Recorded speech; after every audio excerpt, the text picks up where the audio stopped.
천번을 불러봐도 내 눈에 눈물이 멈추지 않는 것은 십자가의 그 사랑, 나를 살리려 지신 그 십자가, 모든 물과 피 나의 더러운 죄 씻으셨네.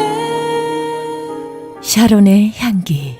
향한 그 사랑 생명을 내어주사. 샤론의 향기 애청자 여러분 안녕하세요. 고선미입니다. 주님 안에서 평안하시죠? 주심을 감사해. 하루가 밝았습니다. 삶은 당신이 기록한 대로 펼쳐진다. 가장 중요한 것은 믿음이다. 종이와 펜을 잡고 일단 쓰기 시작하면 머지않아 당신은 당신이 바라는 대로 진짜 그렇게 된다. 헬리엇 앤 클라우저의 말입니다. 나를 사랑하신 분, 그분이 예수요. 맞습니다. 믿음대로 될 줄로 믿습니다. 천번을 불러봐도 내 눈. 매일매일 천국을 그리며 사시는 저와 여러분 되시길 간절히 소망합니다. 십자가의 그 사랑, 나를 살리려 지신 그 십자가, 모든 물과 피 나의 더러운. 믿음은 바라는 것들의 실상이요 보지 못하는 것들의 증거라 말씀하셨습니다. 항상 여러분들께서 소망하시는 모든 것들 믿음으로 다 이루어내시길 바랍니다. 영원한 생명을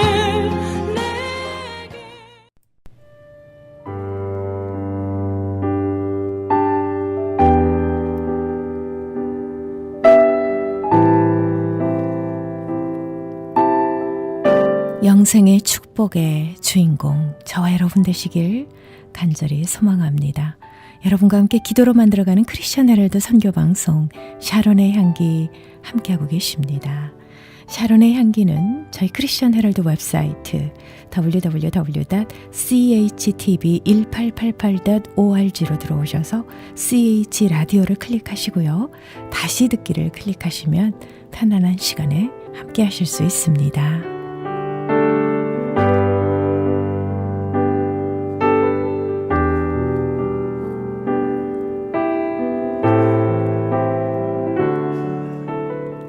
이 시간 귀한 말씀으로 은혜 주십니다. 미주 베델교회의 양준호 선교사님께서 마태복음 17장 1절에서 3절까지의 본문 말씀으로 변화산의 세 분이라는 설교 제목으로 메시지 주십니다. 은혜의 시간 되시길 바랍니다.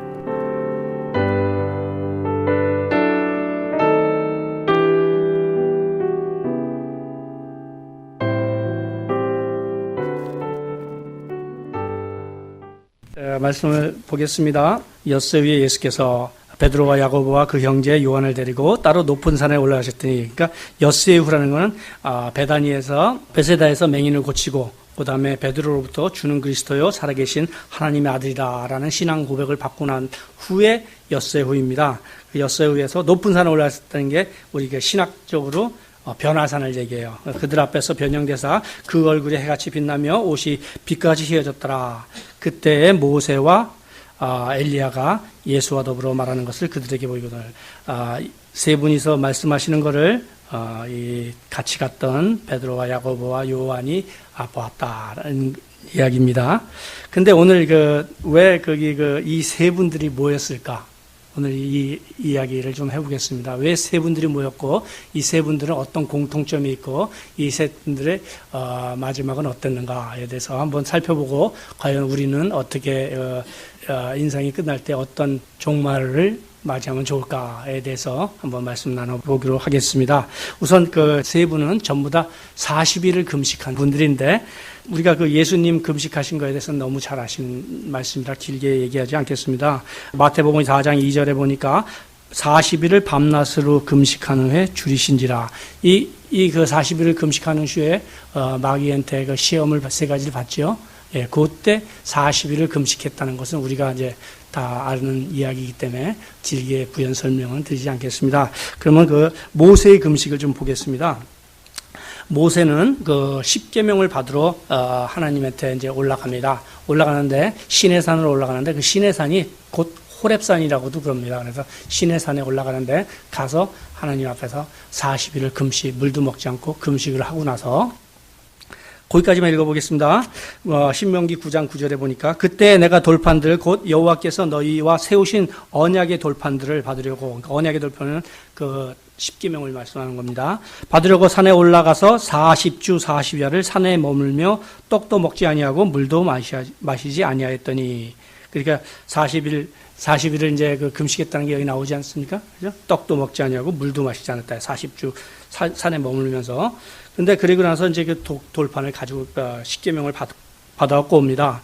받아갖고 오는데 40일 동안 그 시내산에 들어가 있으니까 사람들이 이게 그 밑에 이제 여러 같이 출애굽했던 사람들 있지 않습니까? 이 사람들이 모세가 죽었는지 살았는지 알지 못하고 그래서 이제 자기네 그 송아지를 만들어요. 금송아지를 만들어갖고 이것이 애굽에서 우리를 이끌어내는 신이다라고 해갖고 아론을 중심으로 해서 이렇게 만들어서 그 우상을 만듭니다. 근데 우상을 만들어갖고 그러니까 이제 그 모세가 내려오다가 그걸 봤죠. 모세가 봤죠. 봐갖고 그 두 돌판들을 던져요. 던져갖고 깨트립니다. 깨트는데 거기까지 한번 보겠습니다. 내가 본즉 너희가 너희 하나님 여호와께 범죄하여 자기를 위하여 송아지를 부어 만들어서 여호와께서 명령하신 돌을 빨리 떠났기로 내가 그 두 돌판을 내 두 손으로 들어 던져 너희의 목전에서 깨트렸노라. 만약에 그 모세가 그 돌판을 깨트리지 않았으면 어떻게 했을 것 같아요? 예를 들면 하나님의 더 큰 징벌이 있었을 것 같아요. 왜냐하면 그 성경을 보니까 예를 들면 우리가 거기 우리가 옛날에 부모님들한테 저도 그런 적인데 어머니도 계시지만 부모님들한테 아버지한테 혼날 때 어머니가 그 가운데 중간간에 끼셔갖고 괜히 막 혼내는 거예요 더. 그러면 아버지한테 혼나게 하려고. 또 어떨 때는 학교에 가서 저는 이제 학교 다닐 때 좀 말썽꾸러기였는데 학교 가서 이제 선생님한테 또 혼나야 되는데 괜히 같이 가셔갖고 어머니가 더 혼내시는 거야. 선생님은 아무 말도 안 하시는데. 이게 왜 그러세요? 그 선생님의 징벌을 피하게 해주려고. 그래서 모세도 돌판을 던진 이유가 그겁니다. 그렇지 않았으면 아마 그 이스라엘 백성이 더 큰 곤욕을 치렀을 겁니다. 그래서 그 모세가 시내산에 올라가서 40일 물도 먹지 아니하고 떡도 마시지 않고 40일을 하나님 앞에 있었다 그래요. 근데 모세는 두 번 40일을 금식했어요. 두 번 40일 금식했는데 그 두 번째를 보겠습니다. 모세가 돌판 둘 처음 것과 같이 깎아 만들고 아침에 일찍 일어나 그 두 돌판을 손에 들고 여호와의 명령대로 시내산에 올라가니. 그리고 그다음 신명기 9장 18절에 보니까 그리고 내가 전과 같이 40주 40야를 여호와 앞에 엎드려서 떡도 먹지 아니하고 물도 마시지 아니하였으니.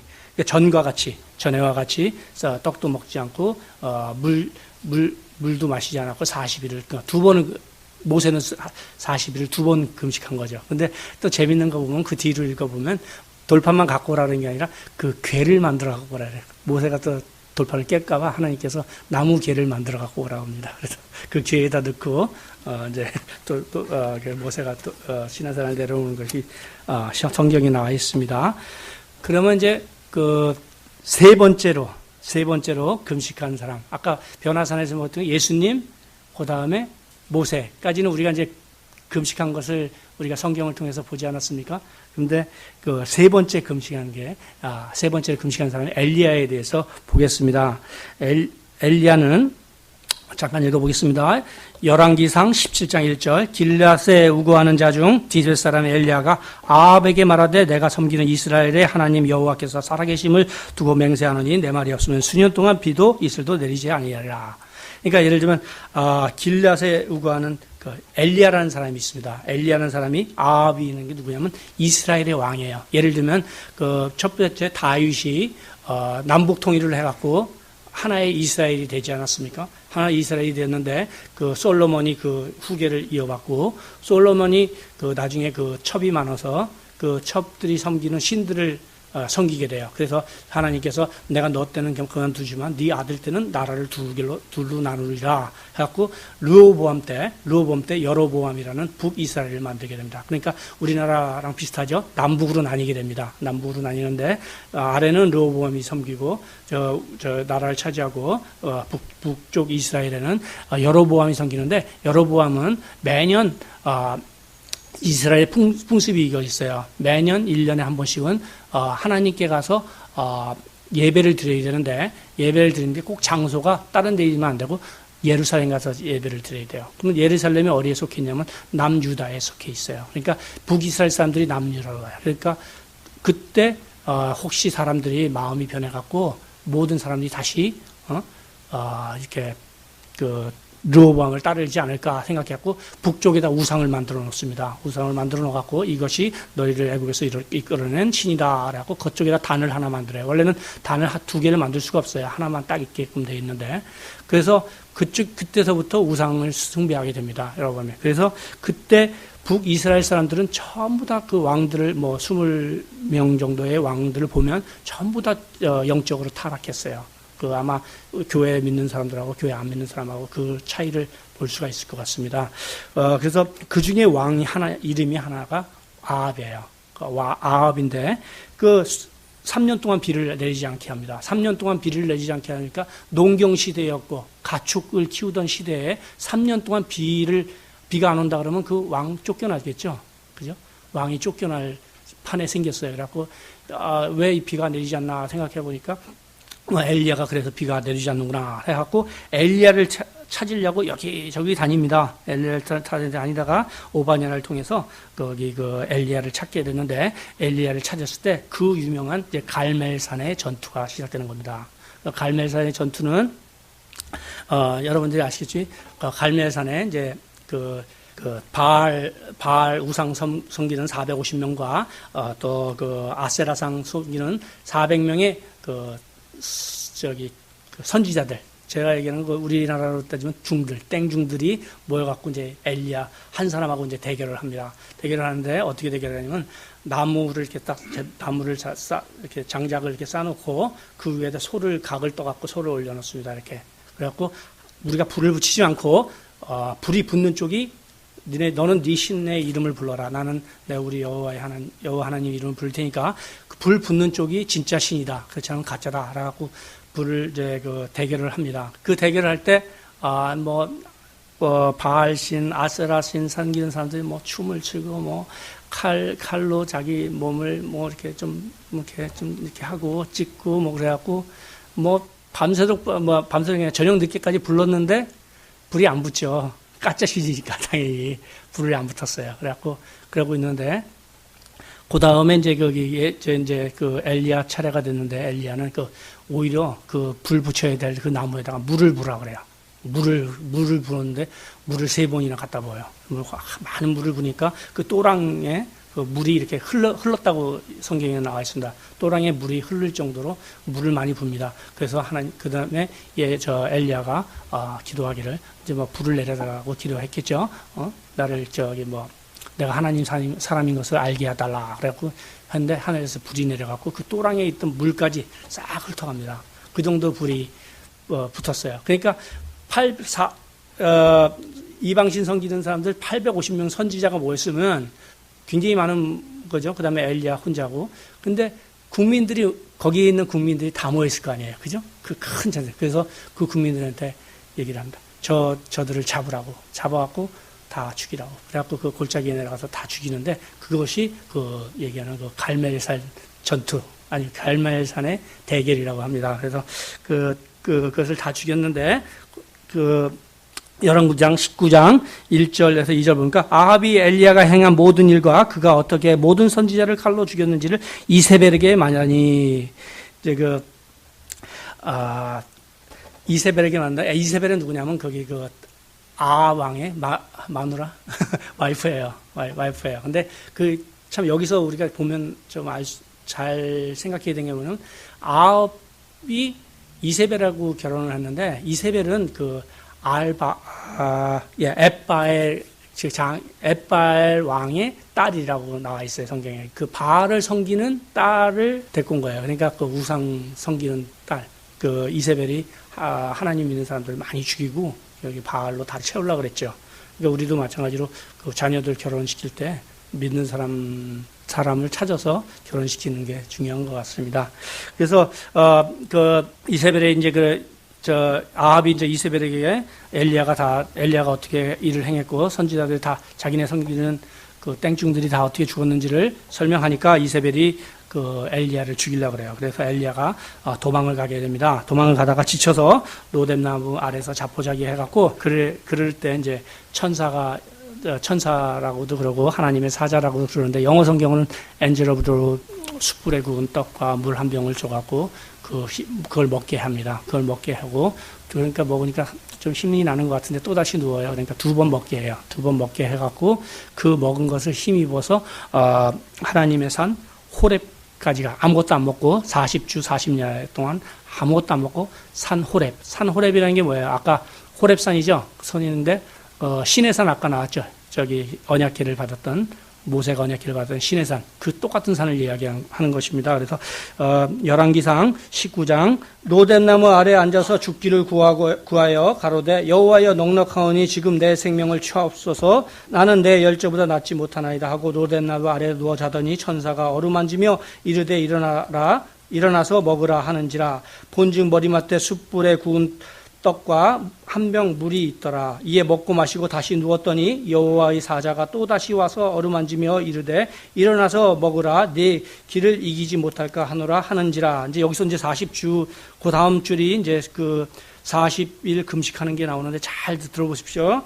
이에 일어나 먹고 마시고 그 식물의 힘을 의지하여 40주 40야를 행하여 하나님 산 호렙에 이르니라. 그러니까 그 식물 한번 먹고 그 식물의 힘을 의지해서 40일 동안 하나님의 산 호렙에 갔다는 이야기입니다. 그래서 그 이번에 변화산에서 모였던 세 사람들은 전부 다 이제 40일 금식하는 분들이에요.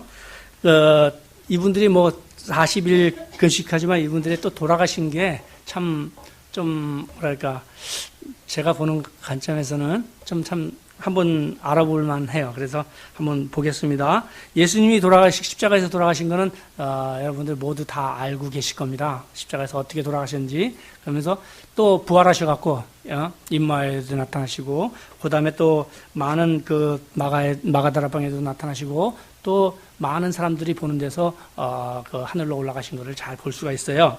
사도행정 1장에서 8절에서 9절을 보면 오직 성령이 너에게 임하면 너희가 권능을 받고 예루살렘과 온 유대와 사마리아와 땅끝까지 이르러 내 증인이 되리라 하시니라. 이 말씀을 마치시고 그들이 보는데 올려져 가시니 구름이 그를 가리어 보이지 않게 하더라. 그러니까 고린도전서 15장 6절에서 보니까 500형제들이 봤다 그래요. 그러니까 500여 형제 봤으니까 자매들도 봤으면 애들까지 봤으면 한 1000명 정도 봤겠죠. 네, 그래서 그 예수님은 돌아가셨다가 살아나셔서 이제 저기 가신 거죠. 그 다음에 두 번째 엘리야를 보겠습니다. 엘리야의 죽음은 이제 엘리야는 죽음을 보지 않고 하늘로 올라간 사람인데 볼게요. 열왕기 하 2장 1절과 11절 12절을 볼게요. 여호와께서 회오리바람으로 엘리야를 하늘로 올리고자 하실 때에 엘리야가 엘리사와 더불어 길갈에서 나가더니 두 사람이 길을 가며 말하더니 불수레와 불말들이 두 사람을 갈라놓고 엘리야가 회오리바람으로 하늘로 올라가더라. 엘리사가 보고 소리 지르되 내 아버지여 이스라엘 병거와 그 마병이여 하더니 다시는 보이지 아니하더라. 그러니까 그 엘리야의 제자가 엘리사예요. 그죠? 엘리야의 제자. 예수님의 제자는 수석 제자는 베드로고 그 엘리야의 제자는 엘리사. 그리고 모세의 제자는 여호수아. 그렇죠? 엘리야의 제자가 엘리사가 같이 길을 가다가 길을 가는데 불말하고 불수레가 이렇게 내려왔어요. 내려와갖고 엘리야만 데리고 가요. 근데 이게 얼마만큼 빨리 그 불말하고 불병거가 얼마나 빠른지를 한번 보면 비행기보다 더 빨라요. 미사일보다 더 빠른 것 같아요. 왜냐하면 볼까요? 내 아버지여 이스라엘 병거와 그 마병이요 하더니 뭐 4초 5초 사이에 벌써 보이지 않았다고. 다시 보이지 아니하는지라. 그러니까 뭐 4초 5초 사이에 그냥 없어져 버린 거예요. 그죠? 그러니까 근데 여기에 모인 분 중에서 변화산에 모인 분 중에서 엘리야는 거기 엘리야가 죽지 않고 하늘로 올라갔지 않습니까? 근데 성경에 또 한 분이 나타나요. 그죠? 죽지 않고 하는 거 에녹. 근데 에녹은 왜요? 여기 변화산에 모이지 않았을까요? 에녹은 왜 모이지 않았을까요? 에녹은 40일 금식을 안 했잖아요. 그죠? 근데 사실은 여기 오늘 제목을 달면서 변화산의 세 분과 한 사나이라고 사실 제목을 정하려고 그랬어요. 근데 한 사나이는 또 성경에 안 나오기 때문에 한 사나이라는 단어는 뺐지만 한 사나이가 있습니다. 어떤 자서전 책을 보니까 한 사나이가 여기 와 계신데 우리 미주 베들교회 우리 정의원 목사님이 40일 금식하셨더라고요. 그래서 목사님 되시기 전에 참 그 결단이 얼마나 무서웠는지. 사실 저도 한 8일 정도는 금식을 해봤습니다. 8일 정도 해봤는데 진짜 40일 금식하려면요 목숨을 내놓지 않으면 못해요. 사실 목숨을 내놓지 않으면 못하고 참 그 결단이 얼마나 강했는지를 제가 짐작할 수 있는 자서전이었습니다. 그래서 한 사나이는 우리 정의현 목사님입니다. 예. 그다음에 이제 좀 요번에 모세의 또 죽음도 봐야 되지 않겠습니까? 근데 모세의 죽음은 우리가 참 깊이 생각해야 돼요. 깊이 생각해야 되니까 한번 잘 볼게요. 모세는 죽어서 하늘로 올라간 사람이에요. 근데 한번 보자고요. 어떻게 되는지. 신명기 34장 5절에서 6절. 이에 여호와의 종 모세가 여호와의 말씀대로 모압 땅에서 모압 땅에 죽었죠. 벳부올이라는 맞은편 모압 땅에 있는 골짜기에 장사되었고, 그러니까 어디에 장사되었는지 확실하게 나와 있죠. 그 골짜기. 벳부올 맞은편에 있는 모압 땅 쭉 골짜기 따라가면 모세의 장사지가 있겠죠. 근데 그 다음 절에 보면 오늘까지 그 묻힌 곳을 아는 자가 없느니라. 그때 당시만 해도 근데 거기에 분명히 장사되었고 거기 있다 그러는데 정확한 지명이 있는데 오늘까지 그 묻힌 곳을 아는 자가 없다냐. 무슨 말이냐? 시체를 찾은 적 시체가 안 보였다는 거죠. 왜냐면 시체를 볼 수 있는 건 뭐냐면 중동 지역은 장사할 때 꼭 굴에다 묻어요. 그죠? 굴 같은 데를 묻어갖고 시체가 있는지 알아요. 시간이 지나도. 근데 없어요. 그러니까 묻힌 곳을 아는 자가 없는 거예요. 왜 그러냐? 유다서 1장 9절에 보니까 천사장 미가엘이 모세의 시체에 관하여 마귀와 다투어 변호를 할 때, 그러니까 천사장 미가엘이 모세의 시체에 관하여 모세의 시체를 두고 마귀랑 다퉜다 그래요. 그건 무슨 말이겠어요? 모세는 죽어서 하늘로 날아갔고 엘리야는 살아서 하늘로 날아갔고 예수님께서는 돌아가셨다, 죽었다, 살아나셔서 하늘로 갔어요. 우리의 휴거 때 일어날 일들을 얘기하는 것이 아닌가라는 생각을 해봅니다. 잠깐 고린도전서 15장 51, 62를 볼게요. 보라 내가 너희에게 비밀을 말하노니 우리가 다 잠잘 것이 아니요 마지막 나팔의 순식간에 홀연히 다 변화되리니 나팔 소리가 나며 죽은 자들은 썩지 아니할 것으로 다시 살아나고 우리도 변화되리라. 이렇게 또 누가복음 21장 27, 28을 보면 휴거될 때 이렇게 된 거예요. 인자가 구름 타고 오잖아요. 하나님께 구름 타면 머리를 들라 그래요. 머리를 들면 그게 아까 얼만큼 빨리 엘리야가 얼만큼 빨리 하늘나라 갔는지 우리가 봤죠. 5초도 안 걸렸잖아요. 근데 구름에 가려서 아마도 로켓보다 더 빨리 간 거예요. 그래서 그때 머리를 들면 일어나 머리를 들라 너희가 속량이 가까웠느니라 하시고. 그러니까 휴거될 때 우리가 머리를 들면 이제 예수님께서 오신 거 보면 머리를 들면 살아있는 사람들은 아까 로켓처럼요. 슉 굉장히 빠른 속도로 우리가 알지 못하는 그런 속도로 하나님하고 아마 만나게 될 겁니다. 구름 위에서. 근데 여기 세 분들 보면 한 분은 죽어서 하늘에 갔고, 한 분은 살아서 갔고, 한 분은 죽었다 살아나서 갔는데, 아마 우리의 마지막 때 아니면 마지막 날 있을 일이 아닌가라고 저는 생각해 봤습니다.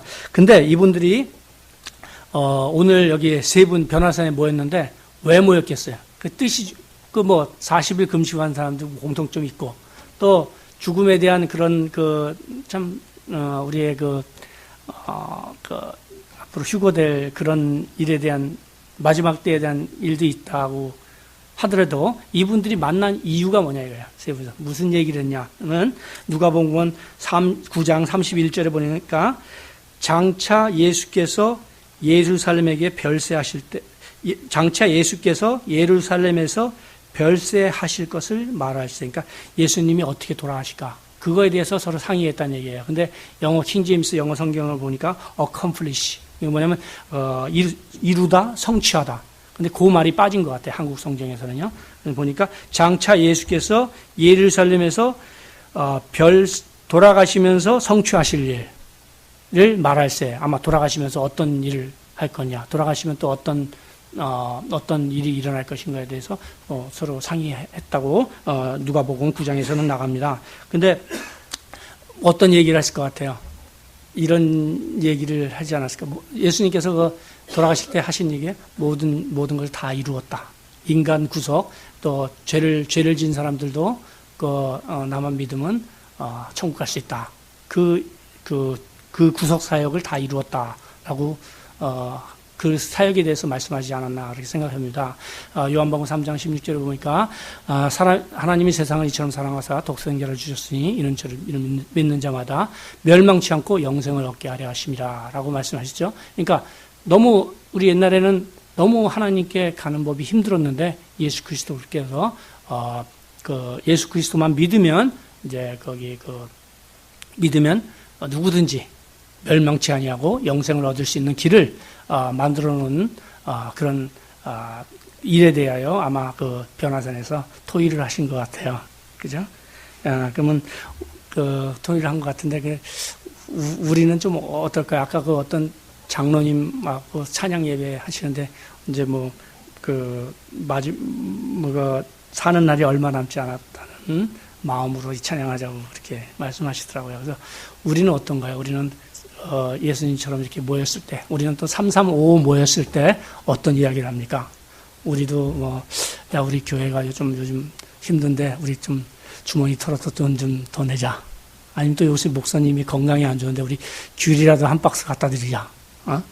또 우리 하나님 사역을 위해서 우리 전도를 하자. 우리 올해 안으로 한 가정씩 교회로 모시고 오자. 이런 일 얘기하죠, 우리도. 맞나요? 네, 맞죠? 네, 그래서 그렇게 하면서 하나님 뜻이 무엇인지를 살펴가면서 축복받는 미주배대교회 성도 여러분이 되시기를 이 자리를 빌어 축원드립니다.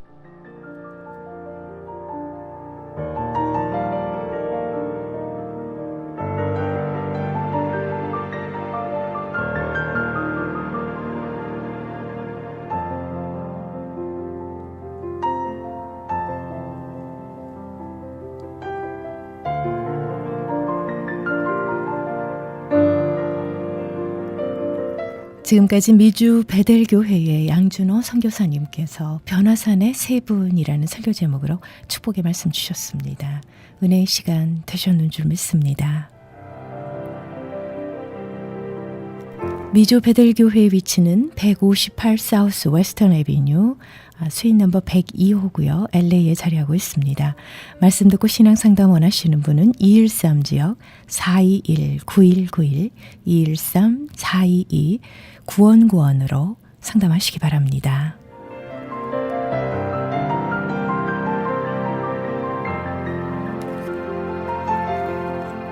여러분께서는 저희 크리스천 헤럴드에서 보내드리는 선교방송 샤론의 향기 함께하고 계십니다.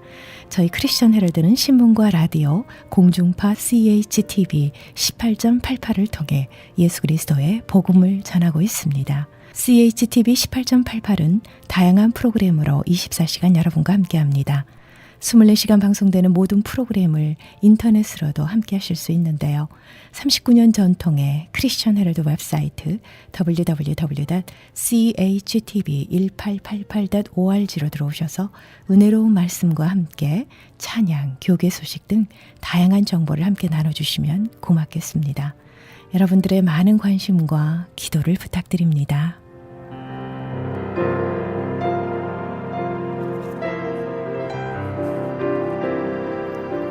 생명의 말씀 이어집니다. 얼바인 열린교회의 이선영 목사님께서 축복의 메시지 주십니다. 마태복음 14장 22절에서 33절까지의 본문 말씀으로 배 안에 머물지 마라 라는 메시지로 은혜로운 말씀 주시겠습니다. 축복의 시간 되십시오.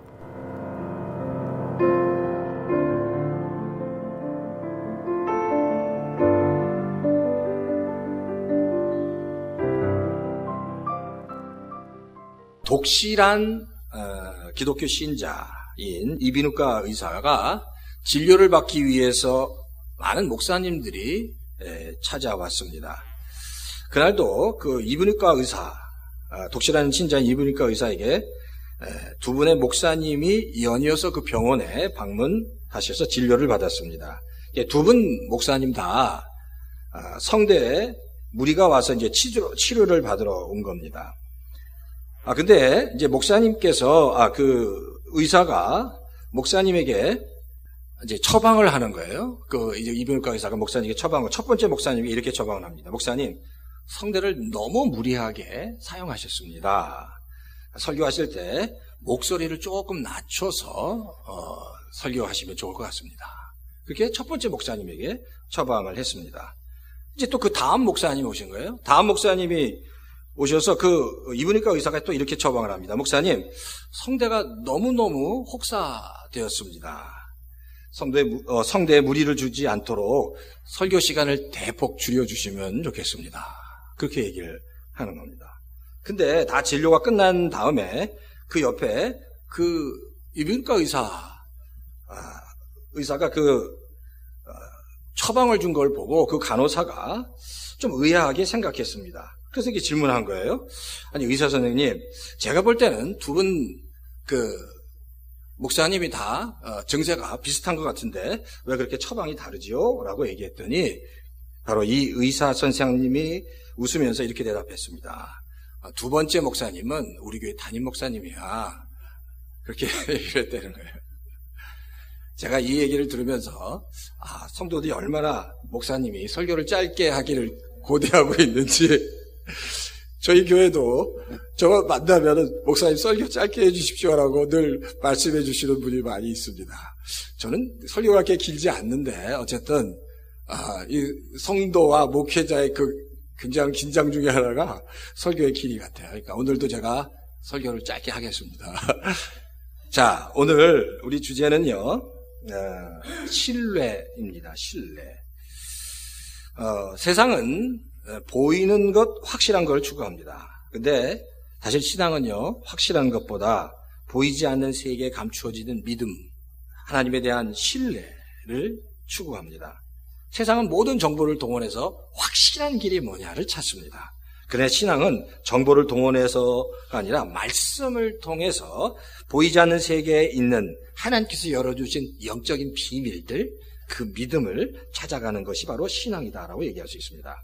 사실 이단의 특징이 뭔지 아세요? 이단들은요, 그 이단에 온 사람들이 던지는 모든 질문에 대해서 답을 준비하고 있습니다. 그러니까 우리는 성경 밖의 이야기이기 때문에 우리가 이거는 잘 모르겠습니다라고 얘기한 것도 이단은 다 답이 있습니다. 그러니까 이단의 특징은 굉장히 논리적이고 질문에 대한 모든 답을 가지고 있다는 거예요. 그러니까 우리가 가지고 있는 모든 영적인 비밀들에 대한 모든 답을 가지고 있다. 100% 이단입니다. 100%. 사실 성경이 말하지 않는 것은 우리가 모를 수밖에 없다는 겁니다. 그러니까 사실 신앙이라는 건요, 확실하고 분명한 게 아니라 어떤 면에서는 잘 모르고 그리고 보이지 않지만 그 세계를 믿음과 하나님에 대한 신뢰로 가는 것이 신앙이다라고 얘기할 수 있습니다. 어떤 구도자가 마더 테레사에게 찾아가서 이렇게 질문했습니다. 신앙이라는 게 도대체 뭡니까? 라고 질문했는데 그 마더 테레사가 이렇게 이야기합니다. 확실한 것을 추구하는 게 아니라 나를 다 내려놓고 그냥 주님을 바라보는 거다 라고 이야기를 했습니다. 분명 맞는 것 같아요. 사실 우리의 가는 길, 우리가 믿고 있는 그 모든 믿음과 하나님이 확실하고 분명히 눈에 보이면 좋을 것 같은데 그게 아니라는 겁니다. 눈에 보이지 않지만 그러나 여전히 우리와 함께 계시는 그 하나님을 바라보며 가는 길이 바로 신앙생활이다라고 설명할 수 있습니다. 우리가 잘 아는 구약 시대에 다니엘 아시죠? 다니엘과 세 친구가 있습니다. 다니엘과 세 친구는 정말 하나님을 사랑했습니다. 근데 이 다니엘과 세 친구를 가만히 보면요, 하나님을 사랑했는데 이 다니엘과 세 친구들이 그러잖아요. 이제 자기가 죽을 운명에 있을 때 그들은 하나님이 자신들을 분명히 살려주실 거라는 확신이 없었습니다. 죽을 수도 있다고 생각한 거죠. 어떻게 할 수 있죠? 이렇게 내가 살아날 수 없을지라도 하나님께서 그리 아니하실지라도 저는 여전히 하나님을 신뢰합니다라고 고백합니다. 나를 살려주지 않으실지라도 라고 얘기합니다. 근데 믿음으로 나가는 겁니다. 혹시 내가 죽을지라도 저는 여전히 하나님을 사랑합니다. 신뢰합니다. 라고 고백하고 있다는 겁니다. 그게 바로 신앙이라는 겁니다. 예. 하나님을 신뢰하는 것, 사랑하는 것. 자, 그래서 오늘 이 본문을 통해서 도대체 하나님을 신뢰하는 게 뭔가, 어떻게 하는 게 하나님을 신뢰하는 건가에 대해서 한 두 가지 정도로 살펴보겠습니다. 첫째는 그 신뢰라는 건요, 아는 것, 또 지식에 관한 것이 아니라 관계에서 나오는 거다라는 겁니다. 신뢰는 관계다. 사실 아버지를 신뢰한다. 보세요. 아버지를 신뢰한다는 것은 아버지를 좋아한다는 겁니다. 하나님을 신뢰한다는 얘기는 하나님을 좋아한다는. 제가 생각하기엔 신뢰란 얘기는 좀 단어가 굉장히 좀 무겁고 뜻은 이해가 되지만 가슴에 와닿지 않는데요. 좋아한다, 사랑한다, 좋아한다는 이야기는 참 표현이 좋은 것 같아요. 그러니까 하나님을 신뢰한다는 건 하나님을 내가 사랑한다는 겁니다. 제가 이렇게 좀 하나님을 정말 사랑하십니까? 어떠세요? 하나님을 사랑하십니까? 하나님을 좋아하십니까? 이제 그러면 내가 난 지금 하나님을 사랑하나? 내가 우리 자신을 확인할 수 있습니다. 내가 정말 하나님을 사랑하나? 내가 정말 하나님을 사랑해서 지금 오늘 예배에 참석했나? 우리가 그걸 확인할 수 있다라는 겁니다.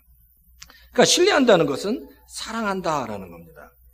베드로가 사실 약점도 많고 장점도 많이 있습니다. 그런데 베드로의 장점, 오늘 본문을 통해서 베드로의 장점을 뭐냐? 베드로는 정말 하나님을 신뢰했던 사람. 다른 말로 얘기하면 하나님을 뭐 했다고요? 정말 좋아했던, 사랑했던 사람입니다.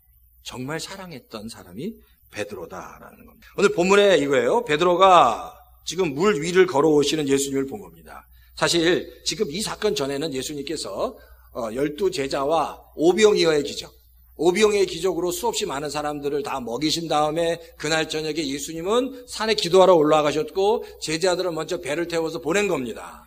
근데 그 배가 지금 풍랑을 만났고요. 그리고 풍랑에 빠져 있는 것을 예수님께서 보시고 예수님 물 위를 걸어오시는 장면이 바로 오늘 장면이다라는 겁니다.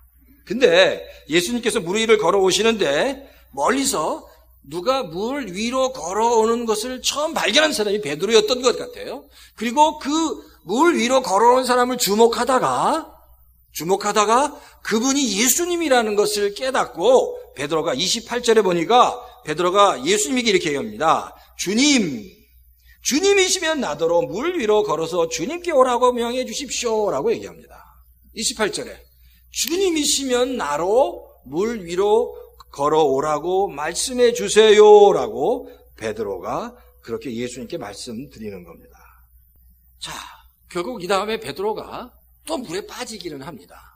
근데 베드로는 주님에 대한 정말 신뢰, 사랑함이 있었습니다. 좋아했다는 거예요. 그래서 주님이 보이자마자 베드로가 주님께 그렇게 말씀을 드렸다라는 겁니다. 자, 그러니까 보세요. 근데 보세요. 믿는다는 것과 이렇게 신뢰한다는 것은 다릅니다. 야고보서 2장 19절. 자, 야고보서 2장 19절에 보면 성경이 이렇게 기록해요. 자, 야고보서 2장 19절 다 큰 소리로 한번 읽어볼까요? 시작. 그대는 하나님께서 한 분이심을 믿고 있습니다. 잘하는 일입니다. 그런데 귀신들도 그렇게 믿고 떱니다. 자, 이게 무슨 말씀이에요? 귀신도 하나님이 한 분이신 것을 믿는다는 겁니다. 그렇게 믿고 떤다는 겁니다. 근데 그 믿음이 행함이 없는 믿음이다. 이 이야기는 이 진심이 없는 믿음, 삶으로 실천함이 없는 믿음이다. 그러니까 이 얘기는 사실 얘기입니다. 알긴 아는데 머리로만 안다는 겁니다. 머리로만 안다는 거예요. 귀신은 사실 바로 이거예요. 귀신이 그러면 여기서 이걸 못하는 게 뭐냐면 하나님을 알고 믿지만 하나님을 신뢰하지 못한다는 것. 하나님을 사랑하지 못하고 좋아할 수 없다는 것. 좋아하지 못한다는 겁니다. 그러니까 이게 신뢰하고 좋아하는 것과 그냥 아는 것, 믿는 것은 분명하게 다르다는 거예요. 그러니까 신앙인 성도에게 있어서 중요한 건 신뢰하는 겁니다. 주님을 좋아하고 신뢰하는 것이 너무너무 중요하고 이게 바로 관계라는 거예요. 관계. 하나님과의 관계라는 겁니다. 기도를 관계 관점에서 좀 보면 이렇습니다. 지금까지 우리가 기도를 하면 이렇게 기도하잖아요. 우리의 기도의 초점이 뭐냐면 응답입니다. 내가 기도했으니까 하나님이 나의 기도에 응답해 주셔야 된다고 생각합니다. 우리가 기도하면 항상 우리의 관심은 응답입니다. 내가 이러이러한 기도 제목이 있었고, 이제 중보기도 하면 중보기도 몇 기도 제목이 쫙 있습니다. 기도를 하면서 하나님께서 이렇게 응답해 주셨다는 거 감사하고, 또 기도 제목이 계속 있고, 또 응답이 있고, 사실 이게 나쁜 건 아닙니다. 근데 문제는 우리의 모든 기도가 그 응답에 초점이 맞춰졌을 때 좀 문제가 생길 수 있다는 겁니다. 우리의 그 방향이, 신앙의 방향이 왜곡될 수 있다는 겁니다. 사실 그렇기 때문에 기도는요, 응답에 초점을 맞추는 것이 아니라 하나님과의 관계에 초점을 맞추는 겁니다. 우리가 신앙생활 하면서 기도를 하잖아요. 근데 기도 시간이 짧은 이유가 뭔지 아세요? 기도 시간이 짧은 이유 뭘까요? 이게 모든 기도가 이 응답에 맞추는 겁니다. 그래서 내가 지금 기도 제목이 있어요. 하나님께 기도해야 될 응답 받아야 할 제목이 있어요. 근데 그 응답 받아야 할 기도 제목을 쭉 하다 보면 한 5분, 10분이면 끝나는 거예요.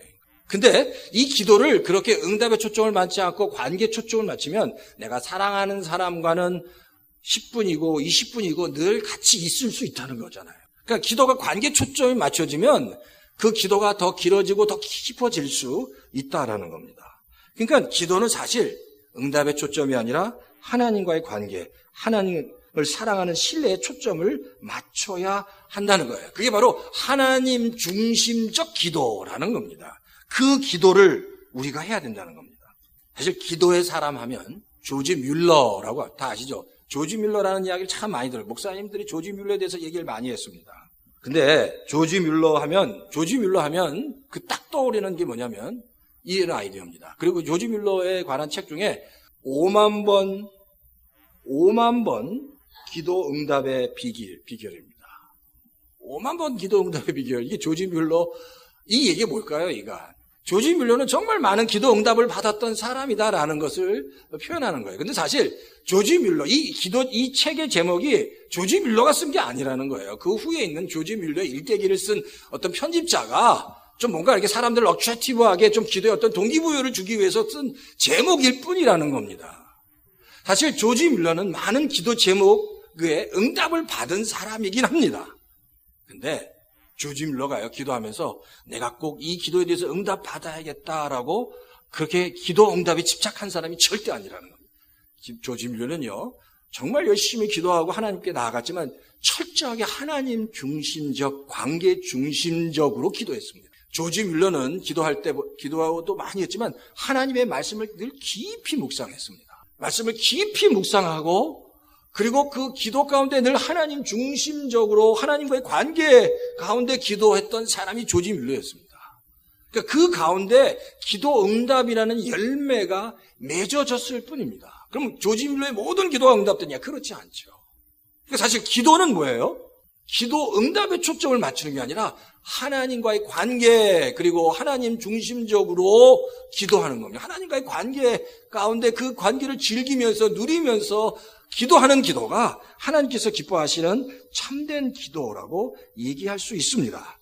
그러니까 우리의 기도가 그 관계 중심적으로 하나님과 이렇게 교제하고 관계에 중심적으로 기도가 되면 그 기도 안에 그 기쁨을 우리가 만끽할 수 있다는 거예요.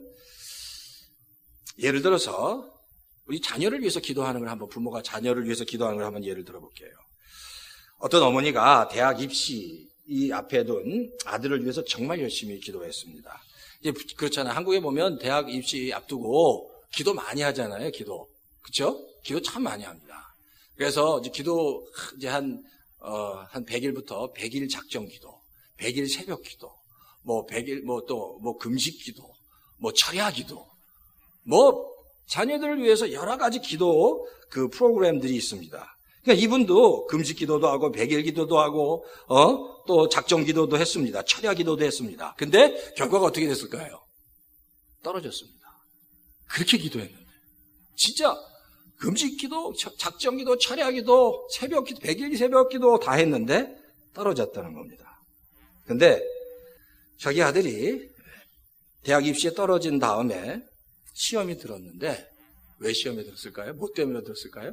누구한테 시험이 들었을까요? 아들한테 시험이 들었을까요? 시험이 들었는데 하나님한테 시험이 들었습니다. 이거예요. 하나님, 정말 제가 이렇게 열심히 기도했는데 100일 동안 작정하고 100일 동안 작정하고 철야하고 새벽 기도도 하고 금식 기도까지 했는데 어떻게 우리 아들을 떨어뜨릴 수 있습니까? 라고 하나님한테 시험이 들었습니다. 근데 왜 시험이 들었죠? 이분은 기도가 오로지 응답 중심의 기도를 한 거예요. 그러니까 이건 꼭 응답을 두셔야 됩니다라고 응답 중심의 기도를 했는데 응답이 안 되니까 시험에 들고 하나님한테 너무너무 섭섭해진 거란 얘기예요. 근데 보세요. 만약에 이분이 응답이 됐어요. 하나님께서 응답해 주셔서 만약에 자녀가 대학에 합격했다고 생각해 보세요. 그럼 어떨까요? 이런 분의 그 패러는 이겁니다.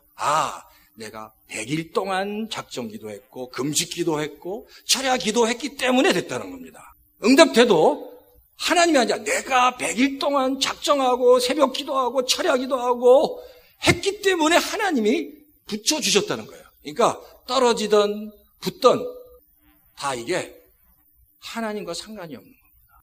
떨어지면 하나님의 섭섭한 거, 붙어도 하나님의 영광이 아니라 내가 기도했기 때문에 자식이 붙었다고 생각하는 겁니다. 그러니까 이런 기도는 하나님 중심적, 관계 중심적 기도가 아닌 응답 중심적 기도는 항상 그 신앙의 왜곡이 일어난다는 거예요. 그러니까 문제가 일어난다는 겁니다. 그러니까 정말 건강한 기도는 설사 떨어졌을지라도 그거잖아요. 관계 가운데 뭔가 하나님의 계획이 있겠지. 내가 이렇게 열심히 기도했지만 이게 그냥 다 땅에 떨어지는 게 아니라 이 기도를 통해서 뭔가 하나님이 하시겠지라고, 그리 아니하실지라도 하나님의 계획 가운데 내 아들이 더 좋은 영적인 역사들이 있을 줄 믿습니다라고 나가야 되는데 그게 바로 관계 중심적 기도입니다. 그렇게 기도하면 또 다른 기대하지 않은 또 다른 열매들이 맺힐 수 있다라는 사실입니다. 그러니까 이 기도가 우리에게 필요하다라는 겁니다. 바로 다니엘의 세 친구 같이 내 기도가 응답되지 않아도 나는 여전히 하나님을 신뢰합니다.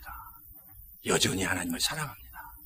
하나님, 내가 하나님과 늘 더불어 교제하는 것, 그것이 나의 기쁨입니다. 그게 바로 관계 중심적 기도, 하나님 중심적 기도라는 겁니다. 우리 성도 여러분, 이 기도는 하나님을 즐거워하는 겁니다. 하나님을 사랑하는 겁니다. 하나님을 신뢰하는 자. 그래서 하나님과 늘, 내가 사랑하는 하나님과 늘 함께하기 원하는 성도가 할 수 있는 기도입니다. 바라기는 정말 하나님과의 깊은 신뢰 가운데 하나님을 사랑하며 정말 하나님과 늘 깊은 기도 가운데 하나님의 은혜를 경험하시는 우리 열린교회 모든 성도님 다 되시기를 주의 이름으로 축원합니다. 자, 두 번째는 신뢰는 배 밖으로 나올 때 배우는 거다라는 겁니다. 배 밖으로 나올 때. 오늘 본문에 보니까 베드로가 예수님을 보죠. 예수님을 봤습니다. 그리고 예수님께 뭐라고 얘기합니까? 예수님이면 저를 배 밖으로 나와 물 위로 걸어오도록 해주십시오라고 얘기합니다. 물 위로 걸어서 주님께 가도록 해주십시오라고 28절에 얘기합니다. 물 위를 걸어서 주님께 가기 원합니다.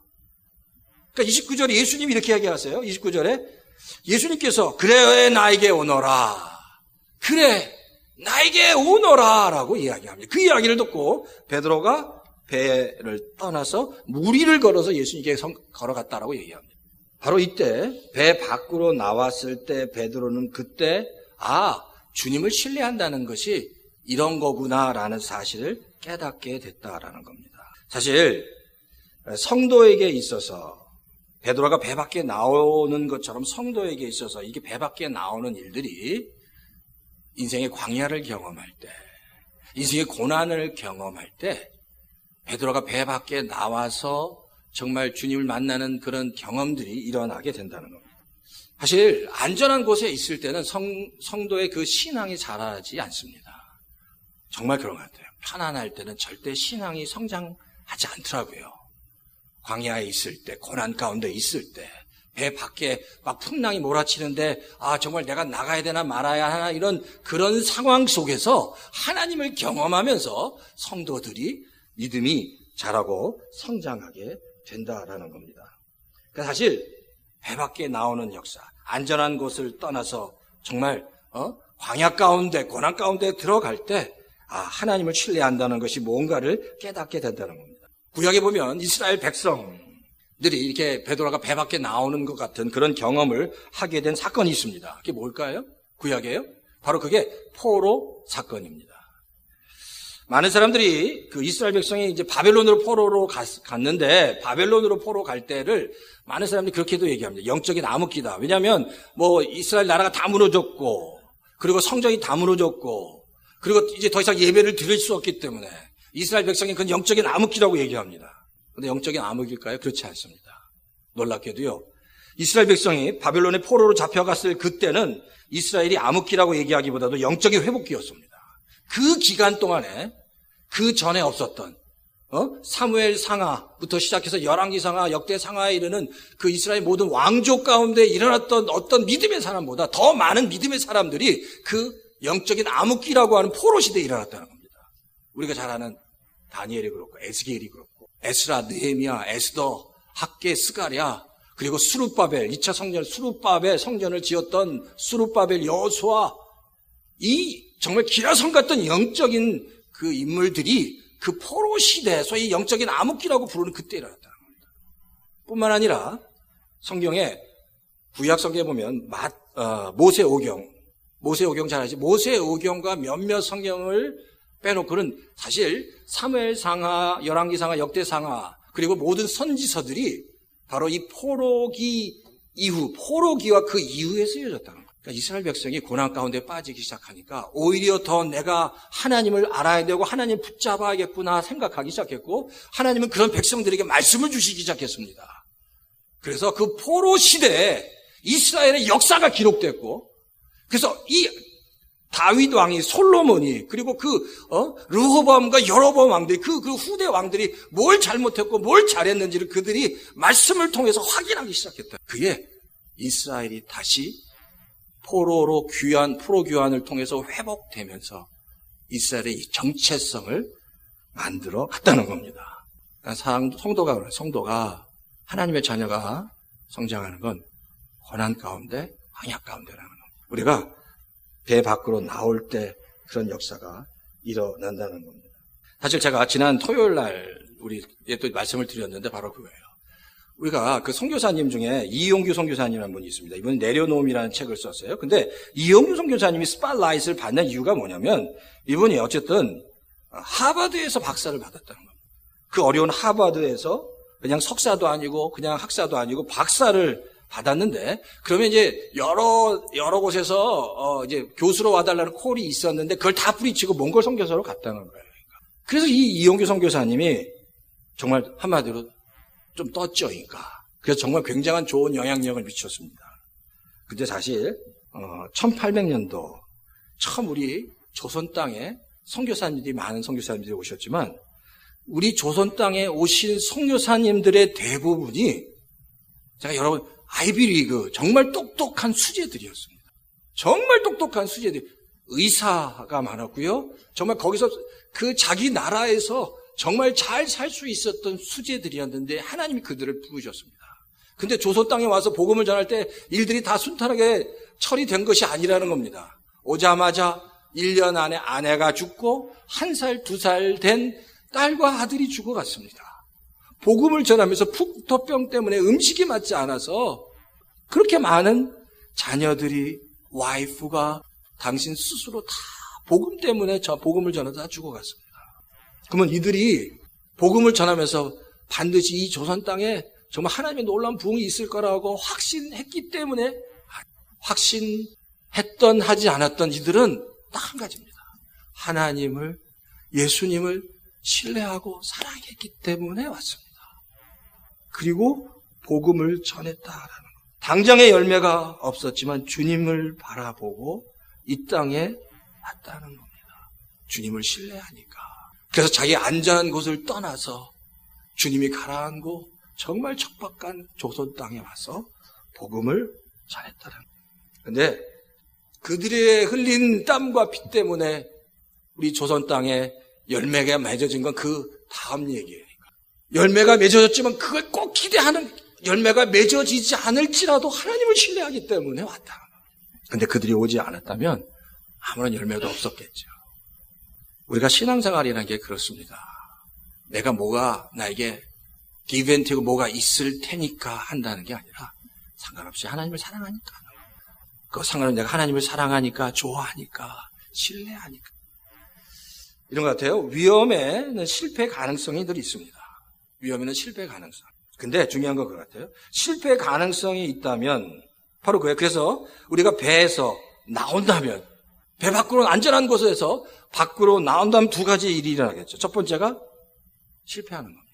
근데 본문을 보니 실패해도 예수님이 베드로를 건져주시듯이 건져주신다는 것. 두 번째는 베드로처럼 혹시 모르잖아요. 무리를 걷는 일들이 일어날 수도 있다는 겁니다. 우리에게는 항상 두 가지 가능성이에요. 배 밖으로 나왔을 때 때때로 실패해도 주님이 베드로를 건지신 것 같이 우리를 건지실 거다. 그러나 잘 돼서 베드로가 무리를 걷는 것처럼 걷게 하실 수도 있다는 겁니다.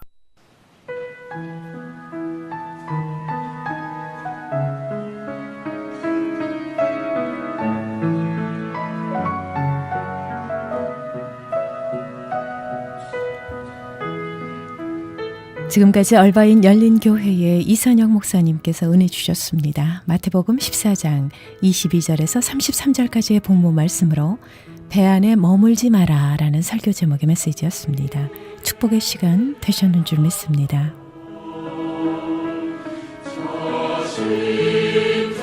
얼바인 열린교회의 위치 소개를 해드립니다. 1701 에딩거 애비뉴 산타아나에 자리하고 있습니다.